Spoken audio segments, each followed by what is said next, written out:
रात का समय था। चारों ओर घना अंधेरा छाया हुआ था। सन्नाटे को चीरता हुआ केवल एक ट्रक की आवाज सुनाई दे रही थी, जो सुनसान सड़क पर तेजी से दौड़ रहा था। ट्रक का चालक रामू अपनी पुरानी धुन में मग्न था। वह रोजाना की तरह माल लेकर शहर से गांव की ओर जा रहा था।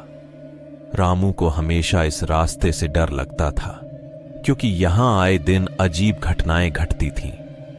लोग कहते थे कि इस सड़क पर कुछ भूतियां घटनाएं होती हैं, लेकिन रामू को इन बातों पर यकीन नहीं था। उस रात जैसे ही रामू ने एक पुराने पुल के पास पहुंचकर ट्रक को मोड़ा, उसे अचानक एक सफेद साड़ी पहने औरत सड़क के बीचों बीच खड़ी दिखाई दी।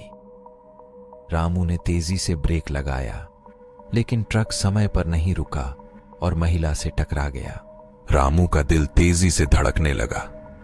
उसने नीचे उतरकर देखा, पर वहां कोई नहीं था। वह समझ नहीं पाया कि ये क्या हुआ।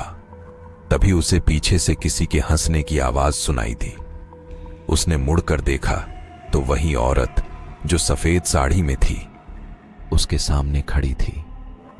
उसकी आंखें खून से लाल थीं और चेहरा भयावह था।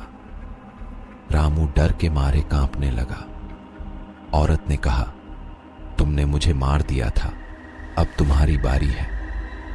रामू ने तेजी से ट्रक स्टार्ट किया और वहां से भागने की कोशिश की, लेकिन ट्रक नहीं चला। औरत धीरे धीरे उसकी तरफ बढ़ रही थी। रामू ने बचने के लिए बहुत कोशिश की, लेकिन वह औरत उसके पास पहुंचकर उसे अपने पास खींचने लगी। रामू चीखते हुए ट्रक से बाहर गिर पड़ा। सुबह होने पर लोग जब वहां पहुंचे तो उन्होंने रामू का मृत शरीर पाया।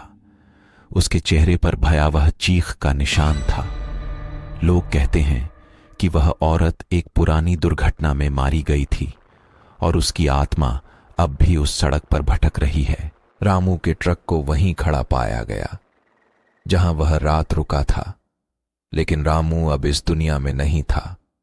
उसके बाद से उस सड़क से गुजरने वाले सभी ट्रक चालक हमेशा सावधान रहते हैं, क्योंकि रामू की कहानी उन्हें याद दिलाती है कि भूतिया घटनाएं कभी भी और कहीं भी हो सकती है।